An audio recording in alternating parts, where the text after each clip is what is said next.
Welcome to All Easy. My name is Marty Shenkman. I'm joined by Brian Boak, an insurance consultant. Welcome, Brian. Very important topic, and this is one in a series of insurance planning that is really critical and so often overlooked. So lots of people, when they get on in years, start to serve on charitable boards. And my experience is that none of them, or very few of them, ever ask the question, gee, is there a liability? I'm doing a good deed. I'm serving on a charitable board or some other type of board. What about the liability exposure? Should I insure the risk? Can I insure the risk? I'm a director. The first thing you want to do, if you're thinking of joining a board, charitable or non-charitable, okay, is to look at what coverage they have. I was going to get to that later, but let's do it now. Let's do it now. Well, that's the first priority, Okay. is do they have coverage? Because in reality, as a director or officer on a board, if that board does not have coverage, your deep pockets become the deep pockets of the board because you, as a board member, made the decision to do something. Right.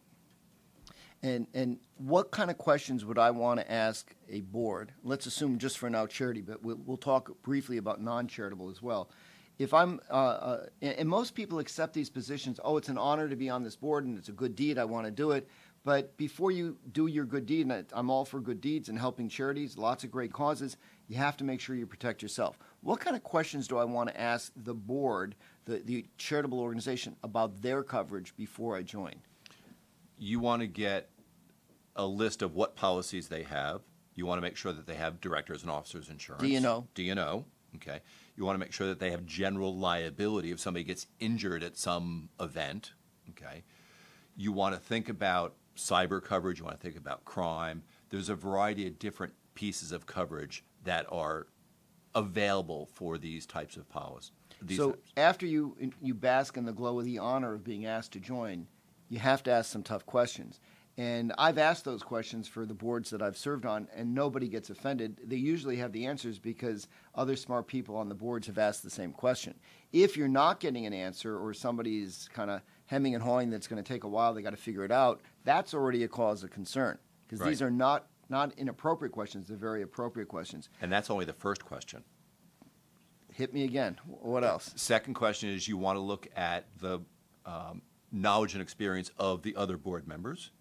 That, by the way, is often on the website. You can often find it because they usually try to use the expertise and the reputation of the people on the board to cast a good light on the charity. So that you can often find. Right.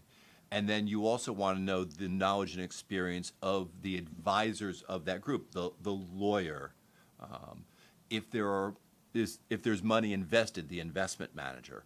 All those people to make sure that you do your due diligence and you're not landing in a problem. So, for example, if there's funds for the charity or the board that are being invested for the organization, there should be an investment policy statement, and it should be prepared by the investment manager who's managing those funds, and it should make sense for the particular charity. And you want to ask questions. One of the things, and there's some very different schools of thought on it, one approach is to document your active involvement to show that you're being responsible in carrying out your role as being on a board. So, for example, it seems almost routine now for various boards to email out before a board or committee meeting an agenda and supporting documentation. One of the things you might do is save those in chronological order by committee that you're on. You may convert them to, for example, a Word document and mark notes on them during the course of the meeting. You may physically print them if you're at a meeting, mark them up, and later scan them, so you can show that you were actively carrying out your duties and responsibilities. The opposite perspective of that, which I've seen, is where the perspective is no notes are taken by anybody on the board, and legal counsel for the charity will generate an official set of minutes that they deem appropriate to protect the charity and everyone else. You need to think about it. You may want to ask some questions, but I do think you want to make sure that from one or the other, whichever approach is taken, you are confirming and corroborating your involvement. One of the things that I do, because I keep records of my time as an attorney, is I keep records when I do any activities, board meetings, phone board meeting, in-person board meeting for any of the organizations I'm involved in, because I think it helps corroborate that I've tried to take my responsibilities seriously. Any comments or thoughts on that? Part of taking your responsibilities seriously is attend board meetings. You should take notes personally, so you have your own documentation. Keep in mind there's an opposite perspective. I'm not saying which is right or wrong on tape. Right.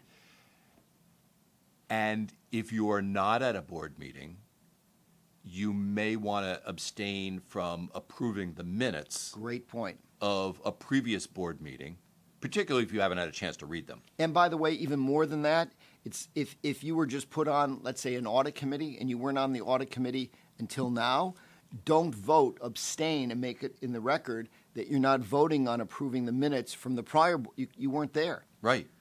Right. Good point. It's critical because people, yeah, I vote for it. Yep. Unanimous. Now, what about my insurance coverage? If I have typical homeowners and a personal excess liability policy, will that cover me being on a board as a board member? On some policies, there is some limited coverage that provides for charitable board work. That coverage is generally limited to what we would call slip and fall liability. So if there's a charitable event and somebody slips on some spilled milk and they fall and they sue, the general liability of the charitable board would take primary responsibility. What about my coverage for being a director beyond that? If your coverage has a clause in it that says you have directors and officers coverage, it would probably be limited to subsequent liability on that slip and fall only, not for any decisions that you make, not for the E&O part. What type of coverage would an individual that's watching this that is on a charitable board want to have? There are some companies that will allow you to add true directors and officers coverage that will provide the E&O, errors and omissions exposure, on that policy for charitable boards. Sometimes you have to list each one of them. Sometimes they will ask for copies of their current coverage because they don't want to be primary insurance. And they shouldn't be. Right. One of the points you made, I just want to emphasize, there is a distinction, as I understand it, between what will be covered and what type of policy you need being on a charitable board versus a for-profit corporation board. Correct. So you want to make sure you have the correct coverage depending on what you're serving on. Generally, a homeowner's policy covers not-for-profit boards. It's Correct. generally designed for school, Boy Scouts, Girl Scouts, condominium association, or other charitable items. For-profit boards are generally not covered, but it depends on the policy. Right. Keep in mind that when you are serving on charitable boards, yes, it's a great honor, but take to heart all the comments that Brian has made on this video clip. Make sure you have proper coverage. Make sure that you understand what your liability exposure is. Make sure you document your participation and that you've carried out your functions.